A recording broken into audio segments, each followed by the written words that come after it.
ቆንጆ ሲያሟላሽ ነሽ።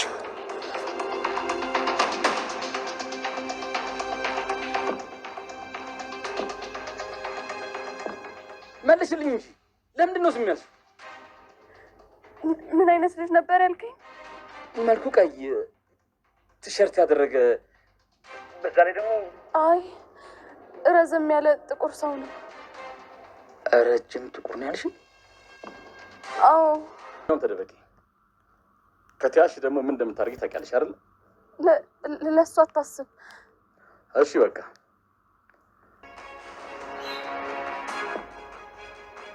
ዮሐንስ አሽከርህ ልታገኝ እንደወጣ አውቃለሁ።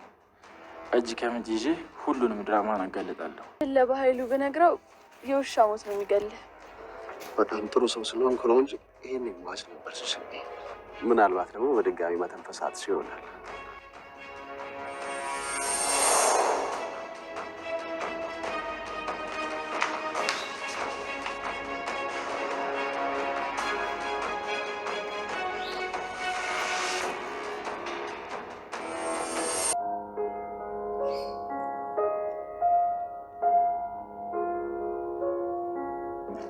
ስልኬ ነው፣ ደውልልኝ። ወዳጆችን ነጥቆማል። ባብናት ማለት ነው። ከሶስታችሁን ውጭ ማን ይሄ ልንፊት ታውቃለሁ።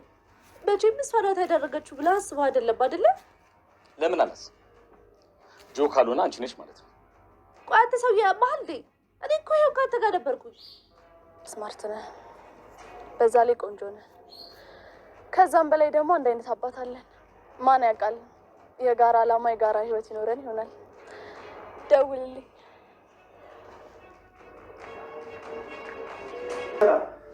እንዴት ይያቸዋለሽ? እነሱ አበዱና ብሌን እዛ ያዩት ጉድጓድ የመሰለ ቤት ውስጥ ታፈና መሞት አለባት። ይኸውልሽ ልንገርሽ፣ እዛ ቤት ከሆነች ደግሞ መቼም አትድንም። ምን አገባህ አንተ?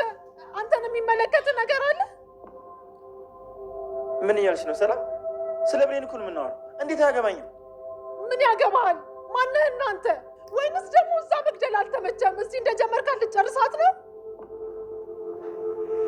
ምን አልሽ ሰላም? አንቺም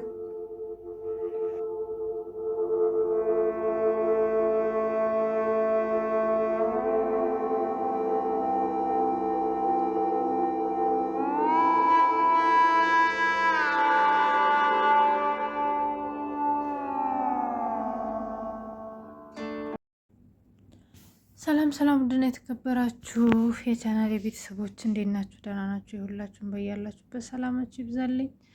ለዚህ ቻናል አዲስ ከሆናችሁ ሰብስክራይብ እያደረጋችሁ አብራችሁን ቆዩ። ነባሮችን ሀሳብ አስተያየታችሁን ጻፉ።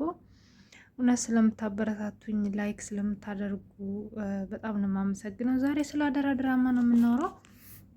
ባለፈው ክፍል ላይ እንግዲህ ጆ ብሌንን እንደ መረዛት ሁላችንም እናውቃለን። ብዙ ሰዎች እንግዲህ ሳሚ ነው እያሉም እየተጠራጠሩ ተመልክተናል።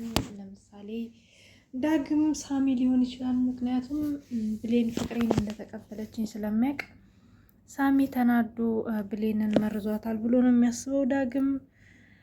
ያው ሳሚ ግን በእርግጠኝነት ይህንን ነገር የሚያደርገው ጆ ነው። ጆ እዚህ ቤት የመጣው ሁላችንንም ሊጨርሰን ነው፣ ገና አንድ ባንድ ይጨርሰናል በማለት ካሁን በፊት ሲናገር ነበረ። ነገር ግን ነገሩን ማንም ያዳመጠውና የሰማው አልነበረም። ሰላሙም ነገሩን እንግዲህ ኢግኖር አድርገው ነበረ። ማንም ሰው የሰማው አልነበረም ማለት ነው። ጆ ግን እንግዲህ አሁን ስራውን ጀምሯል ማለት ነው። ነገር ግን ይህ ስራ ቀጣይነት አለው ወይስ ደግሞ ጆ ምን እያሰበ ነው የሚለውን ነገር አብረን እናያለን። ጆ እንግዲህ ለበኃይሉ ሊነግረው በሄደበት ሰዓት የበኃይሉን ደስታና ሁኔታ ሲመለከት ይሄ ነገር ምናልባት ይህ ሰው የራሱን ጠላቶች እንድበቀልለት ነው እንጂ ለእኔ ቤተሰቦች አዝኖ ይሄን ያህል እየተደሰተ አይመስለኝም ብሎ ሳይጨርስ ነበረ እንግዲህ ቃል የእሱን የእናትና አባቱን ፎቶ እና የሆነ ሌላ ማስረጃ ይዛ ስትገባ ያየው። ይሄንን ያየው ጆም እንግዲህ በጣም ነበር የደነገጠው። ምክንያቱም የእናትና የአባቱ ፎቶ እሱ እጅ ላይ ብቻ እንዳለ ነበር የሚያውቀው። ነገር ግን ሌላም ሰው እጅ ላይ እንዳለ ሲያይ በኃይሉን መጠራጠር ጀምሯል ማለት ነው። ያው ጆም በኃይሉ ብሌን የት ሆስፒታል እንደተኛች ይጠይቀዋል ማለት ነው።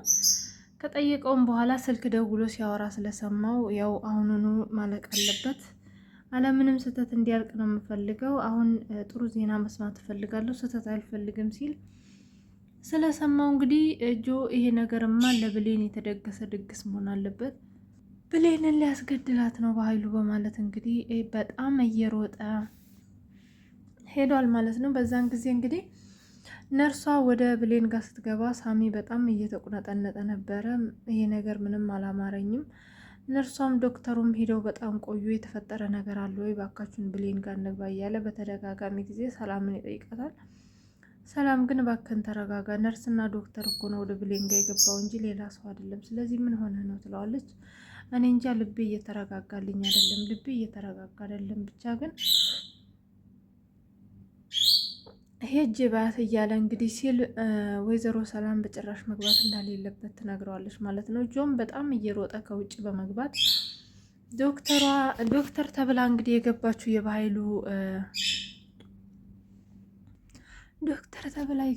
የበኃይሉ ሰው እንግዲህ ብሌን ወደ አለችበት ክፍል ውስጥ በመግባት መርዙን በስሪንጅ ከሳበች በኋላ ልክ መርዙን ስታስገባ ነበረ የደረሰባት ማለት ነው። እሱም መርፌውን ቶሎ ብሎ ነጥቆ እሷን ውጪ ብሎ ነበረ ያስወጣት ማለት ነው።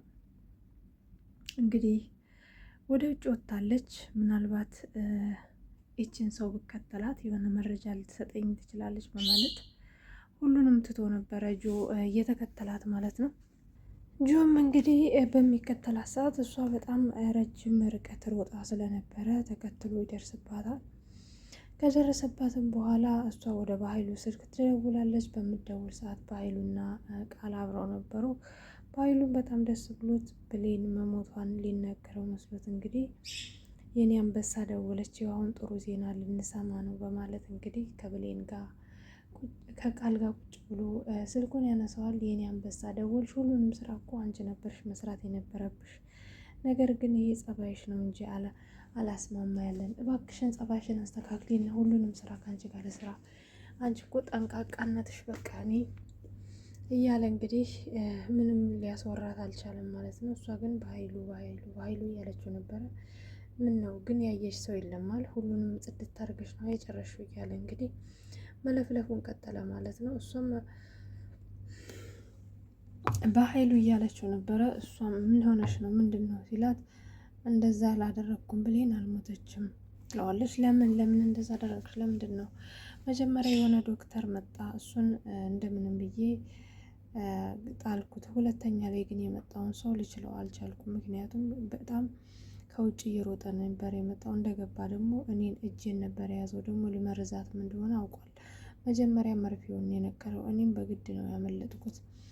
ይሄ ደግሞ የሚያቅሰው ይመስለኛል፣ ብሌንን ልመርዛት እንደፈለኩ የሚያቅሰው ነው። ምክንያቱም ቀጥታ ወደ ብሌን ወዳለችበት ወደ መርፌው ነበረ የተጠቀ መርዛት እንደሆነ በደንብ ስላወቀ እንግዲህ መጀመሪያ መርዙን ነበር የተቀበለኝ፣ በዛ አንስቶ ይወጋኛል ብዬ ስለኔም ግን አምልጫለሁ ትለዋለች። ይህን እያወራችለች እያለች እንግዲህ ጆ ከኋላ መጥቶ ያንቃታል። ምን አይነት ሰው ነው ያስጣለሽ? ምን አይነት ሰው ነው ስትለው ቀይ እያለችው ነበረ። እንግዲህ ቀይ ጆ ሊሆን ይችላል ብሎ ሲያስብ ጆ የሚደርስና አንገቷን ይዛታል። ስለ እኔ ማንነት ምንም ነገር እንዳታወሪ፣ ካወራሽ አሁን ነው የሚያበቃለሽ በማለት አንገቷ ላይ ቢላ ይደቅንባታል ማለት ነው። እሷም ይሄን ስላየች አይ ቀይ ሳይሆን ጥቁር ነው በማለት ስልኩን ትዘጋዋለች ማለት ነው። ከጆ ጋር የሚተዋወቃሉ። እንግዲህ ማንሽ፣ ለምንድን ነው ይሄን ነገር ማድረግ የፈለግሽው በማለት ሁሉንም ነገር ከነገረችው በኋላ በኃይሉ እንደላካት ትነግረዋለች። በኃይሉም ከአሁን በፊት በጣም የብዙ ልጆችን እናትና አባት እንደገደለ እና ብዙ ሰዎቹን እናት አባት አልባ እንዳደረገ እንዲሁም የእሷንም እናትና አባት እንደገደለባት ይነግራታል። አንተም ይሄን የእሷ ባል ነው የምትሆነው፣ ይኸውልህ በጣም በተለያየ ቦታ እንደዚህ እናትና አባታቸውን እየገደለባቸው የሚያሳድጋቸው ልጆች አሉ። ሁሉንም ልጆች ለየራሱ ስራ ነው የሚያውላቸው። የሚያሰራቸውን በጣም ጨካኝና አረመኔነት ነው። እንግዲህ አንተም ከዛ መሀል ልትሆን ትችላለህ። እንደዛ ከሆነ ደግሞ አብረን ልንሰራ እንችላለን። ግን እንዴት ልታስጥላት ቻልክ? ትለዋለህ። አሁን ይኸውልሽን ያድኘሻለሁ፣ አሁን ደግሞ አንቺ ልታድኝኝ ይገባል ይላታል ማለት ነው። አንተ ምን አድርገሽ ስትለው ከሆስፒታል ውስጥ እኮ መርፌውን ልነቅል እንዳይመስልሽ ወደዛ የሄድኩት። ምክንያቱም ያን መርፌ ደግሞ ሰው ካለ ገፋው ምንም ሊያደርጋት አይችልም ልጅቷን። አንቺ እንድትወጪ ስለፈለግኩ ነው ወደ መርፌው የሄድኩት ይላታል። እንጂ አንቺን ይዘው ይዤ የፈለግኩትን ነገር ማድረግ ይችል ነበር ሲላት፣ እሺ ምን አይነት ሰው ነህ? በጣም ስማርት ነህ። እንዳንተ አይነት ሰው አላየውም። እሺ ለማንኛውም ስልክ ተደዋውለን ብናወራ ይሻላል ይላታል። እንግዲህ ያለውን ነገር ስለ በኃይሉ አረመኔነትና ጨካኝነት ከነገረችው በኋላ ስልክ መደዋወል እንዳለባቸው ተነጋግረው ተስማምተው እንግዲህ ተለያይተዋል ማለት ነው። ጆም ይሄንን ከሰማ በኋላ በጣም ነው የደነገጠው። ምክንያቱም በኃይሉ ላይ ያለው ጥርጣሬ በጣም ጨምሯል ማለት ነው። ምክንያቱም በኃይሉ ካሁን በፊት እንግዲህ የተለያዩ ነገሮች እያየ ነበረ። ሰላምም ሩህሩህነቷና ለሰው አዛኝነቷን እያየ አሁን እቺ ሴት ሰው ትገላለች ወይ? በጭራሽ እኔን እናትና አባትማ እቺ ሴት ልትገላ አትችልም። ምናልባት በኃይሉ የራሱን በቀል እንድበቀልለት እያዘዘኝ ይሆናል በማለት እንዲሁ ከራሱ ጋር ሙግት ላይ እንደከረመ ሁላችንም እናውቃለን። ዛሬ ደግሞ እንግዲህ በኃይሉ ምን አይነት አረመኔና ጨካኝ እንደሆነ በሌላም በኩል ደግሞ የእናትና የአባቱን ፎቶ የያዘች ሌላ ሴት እንደተገኘች ሲያይ እንግዲህ ጆ በጣም ነበር የደነገጠው። ብሌንንም ስላተረፋት በጣም ነበረ ደስ ያለው። በሌላ በኩል ጆ እንግዲህ ልጅቷን ከተረፋት በኋላ ይችኛዋን ልትመርዛት ያሰበችውን ልጅ ተከትሎ እንደወጣ ሳይ ሳሚ ከኋላው ተከትሎት ጆይና ያለው አሁንም ጀሊህን ልትከተል ነው። አሁንም የስራ አጋርህን ተከትለህ ነው ልትሄድ የምትችለው፣ አታመልጠኝም፣ አሁን አገኘሃለሁ፣ እገልሃለሁ እያለ እየፎከረ ከኋላው እየተከተለው ነበረ። ጆም እንግዲህ እንጀራ በመግዛት አሁን የት ሄደህ ነው ካሉኝ እናንተ ምንም ሳትበሉ ስለከረማችሁ የሚበላ ልገዛላችሁ ነው በማለት እንግዲህ ሸውዳችኋለሁ በማለት እንጀራ ገዝቶ በፌስታል ይዞ ሲሄድ ሳሚ ይደርስበታል ማለት ነው። ሳሚም እንግዲህ አንገቱን ያንቀውና ጆ ይሄን ሁሉ ነገር አንተ ነህ የምታደርገው፣ ለምንድን ነው ይሄንን ማድረግ ያስፈለገው? ምንድን ነው የምትፈልገው ከብሌን ይለዋል ማለት ነው። ጆን በጭራሽ እሱ እንዳላደረገና እንደውም ሳሚ አንተ ራስ ልታደርገው ትችላለህ፣ ነገሮችን ሁሉ በተደጋጋሚ ጊዜ ወደ እኔ እየጠቆምክ ነው፣ ይሄ ደግሞ አንተ እንዳደረግከው ነው፣ ምክንያቱም ጥፋትን ለመሸፈን እያሰብክ ነው በማለት ጆ ይመልስለታል ማለት ነው። ሳሚም እንግዲህ በጣም ተናዶበት ያው ጆን በተደጋጋሚ ጊዜ ቢጠይቀውም በጭራሽ እንደማይነግረው ነግሮት ጆ ጥሎት ወደ ቤት ይሄዳል ማለት ነው። በሌላ በኩል ወይዘሮ ገነት ሰላምን እንግዲህ ሰላም አንቺ ነሽ ልጄ እንደዚህ ያደረግሻት፣ ልጄ በእግሯ መታ፣ አሁን ግን እንግዲህ አፏም እጅግሯም ተሳስሮ መስራትም ሆነ መናገር መስማትም ሆነ መሄድ ሳትችል እንደዚህ ሆና እንዴት ነው ብዬ የምቀበልሽ? ሰላምን የሰጠዎች ልጅ በጣም ጤነኛና በእግሯ የምትሄድና እባክሽን ልጄን ከነ ሙሉ ጤንነቷ መልሻት እያለች በተደጋጋሚ ጊዜ ወይዘሮ ሰላምን እንግዲህ ገነት ልቧን ስታደማው ተመልክተናል። እንግዲህ ዳግምም መለስ ሲልና ተይ እማዬ እንደዚህ አትበይ፣ ይህንን ነገር ሊያደርግ የሚችለው እኮ ሳሚ ነው። ምክንያቱም ሳሚ ታውቂያለሽ የባህሉ ሰው እንደሆነ፣ ሳሚ እንደሆን በጣም አረመኔ እንደሆን ሁላችንም እናውቃለን። ስለዛ ነው እንደዚህ ሊያደርጋት የሚችለው። ደግሞ እኮ ትላንትና ማታ እኔና ብሌን ታርቀን ቀለበት አድርጌላት ነበረ። ይሄ ሲሆን ደግሞ ሳሚ በር ላይ ቆሞ እያየን ነበረ። ከዛ እኔ ስወጣ ውጭ ላይ ቁጭ ብሎ እያለቀሰ ነበረ። ለእኔም ቃል ገብቶልኛል ከዚህ በኋላ ወደ አንተም ሆነ ወደ ብሌን ህይወት አልመለስም ብሎ ነግሮኝ ነበረ። ደግሞም እኮ ከቤት ግቢ እስከሚወጣ ድረስ እየተመለከትኩት ነበረ። እና ታዲያ እሱ ነው ይሄንን ነገር ተመልሶ ሊያደርግ የቻለው፣ ከውጭ ተመልሶ ይሄን ሊያደርግ የቻለው እሱ ነው። ደግሞ ሰምተሻል አይደለ?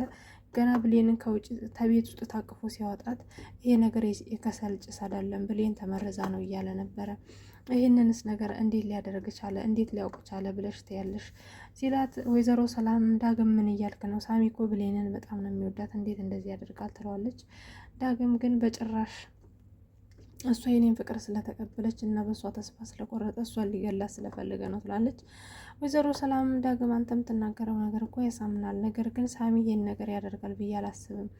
ተው እሱ እንደዛ ያደርግም፣ ብሌንን በጣም ነው የሚወዳት ታውቂያለሽ እንዴ? ደግሞ ታሁን በፊት እኮ ለእሷ ብሎ ነው የተወጋው፣ ራሱን እኮ አሳልፎ እስከ መስጠት የደረሰው ለብሌን ነው። ለምንድን ነው ዳግም እንደዛ አይነት ሀሳብ የምታስበው ስትለው፣ ወይዘሮ ገነትን በመሀል ትገባና ሰላም ለካ አንቺ ነሽ እንደ ይህንን ሰው ገዳሌ፣ ይህን ሰው የሚገል ሰው አረመኔ ቤትሽ አስቀምጠሽ ልጅ ልታስገድያት የነበረው እና ደግሞ አሁንም ወደ ቤት ልትሄድ የምትይው ታዲያ የጀመረውን እንዲጨርስ ፈልገሽ ነው እንዴ? ግን ምን አድርጋሽ ነው ሰላም ልጄን እንደዚህ ያስደረግሻት? ለምንድን እንደዚህ ያስደረግሻት? እኔ እኮ ልጄን ጠልቻት አይደለም የሰጠሁሽ። ልጄን እኮ ቆማ በእግሯ ነው አንቺ ቤት የመጣ። አሁን እንዴት እንደዚህ ብላ ልጃት ልሄድ?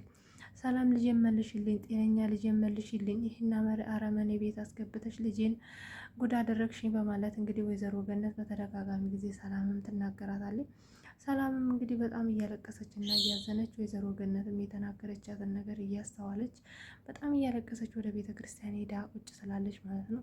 ቤተ ክርስቲያን ሄዳ በጣም ጸሎት ታደርጋለች፣ ታለቅሳለች።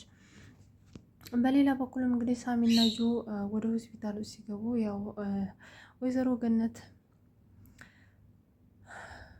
ልጅቷን ወደ ቤቷ ይዛ ስትሄድ ከዳግም ጋርና ከወይዘሮ ፀሐይ ጋር ያገኙታል። እንግዲህ ሳሚም ወዴት ነው የምትሄደው? እንዴት ነው ይሄ ነገር የሚሆነው? ሲል ወይዘሮ ገነትም ቀደም ትልና አንተ ሰው በላ ልጅን እንደዚህ ያደረካት አንተ ነህ አይደለ? እንደዚህ ያደረካት አንተ ነህ። የዳግምን ፍቅር ተቀበለች ብለህ አንተ ነህ እንደዚህ ያደረካት። አንተ አለቅም፣ አንተ የኃይሉ አሽከር፣ ልጅን እንደዚህ ከአንተ ሌላ ማንም ሊያደርጋት አይችልም በማለት በጣም እንግዲህ በመናደድ ትናገረዋለች። ጆም ይሄንን ሲሰማ በጣም ተጸጽቶ ቆይ ጆ ምንድን ነው ያደረከው እያለ እንግዲህ በጣም ሲጸጸት ተመልክተነዋል። ሳሚም እንዴት እኔ ብሌንን እንደዚህ ያደርጋለሁ? ሰው ግን ምን እየሆነ ነው? እኔ ብሌን ምን አድርጋኝ ነው እንደዚህ አይነት ጉዳት ማደርስባት? እያለ በጣም ሲጸጸት ነበረ ማለት ነው። ከዚህም በኋላ እንግዲህ ሰላምና በስተመጨረሻም ዳግም ብሌን ማቤት መሆን እንዳለባት ራሷ መምረጥ ትችላለች ሲል ወይዘሮ ገነት ነገራት። ወይዘሮ ገነትም ልጄ ምንም መናገርም ሆነ ማሰብ አትችልም በማለት ልጄ ምንም ነገር አታውቅም፣ ታማለች፣ ምን አድርገ ነው የምትላት በማለት ዳግምን ስትነግረው እንግዲህ በስተመጨረሻም ዳግም ብሌን መናገር እንጂ መስማትና ማስተዋል ትችላለች፣ ስለዚህ ማቤት መሆን እንዳለባት ራሷ መወሰን ትችላለች በማለት እንግዲህ ለእናቱ ነግራታል። ብሌንም አንቺ መምረጥ አለብሽ ብሌንዬ፣ ከዚህ በኋላ ሁሉንም ነገር ታውቂያለሽ፣ እንደምትሰሚው ዶክተርሽ ነግሮኛል። ስለዚህ የት መሆን እንዳለብሽ በስነ ስርዓት ምረጪ። ስትመርጪ ግን ለአንቺ የሚሆንሽንና እንደገና ቆመሽ ደነሽ ቆመሽ የምትታይበትን ምርጫ መምረጥ አለብሽ እባክሽን ብሌን፣ ስትመርጪ ምርጫሽ እንዳይሳሳት በማለት እንግዲህ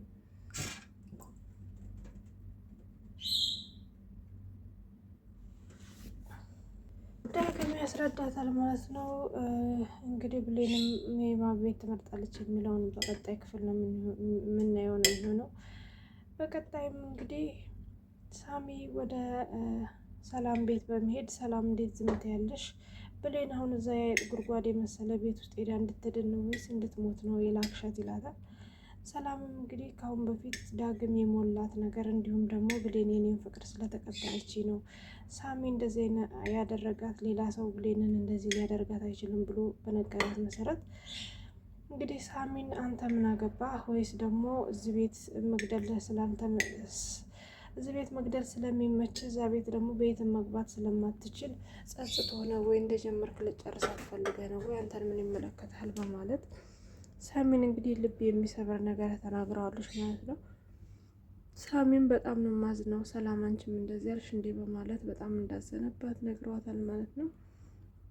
ሰላምም እንግዲህ ሳሚ አንተ እያስመሰልክ ነው እንጂ ብሌንን እንደዚህ ያደረካት አንተ ነህ በማለት እንግዲህ በጣም አሳዝነዋለች ማለት ነው። በቀጣይ ምን እንደሚፈጠር አብረን የምናይ ነው የሚሆነው። እውነት ሳሚኔ በጣም ነው ያሳዘነኝ። የሳሚና የብሌን እውነት ይውጣ፣ ጆም እውነቱን ይረዳ የምትሉ ኮመንት ላይ አሳውቁኝ። ሰላም